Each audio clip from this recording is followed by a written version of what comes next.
Ako umeze nk'ikigori cy'ibitego.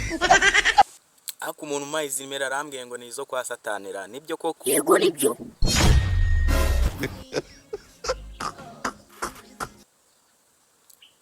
Ariko ngo mugira umuriro ngo abantu bakora ibyaha bazajya mura.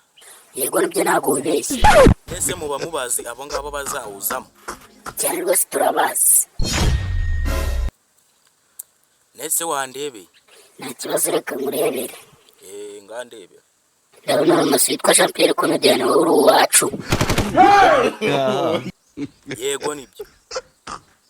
Yego nyine uru wacu kandi ndabona ahorana imitsi mike nguze twibanire. Ese nta kuntu twabigenza umuntu akagukubita nk'akantu ukamvanamo nsinge kuri urwo ruhande rwanyu.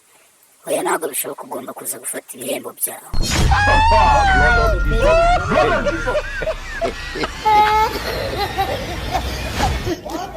Jya kwa muganga barebe ko ugifite ubwonko mu mutwe.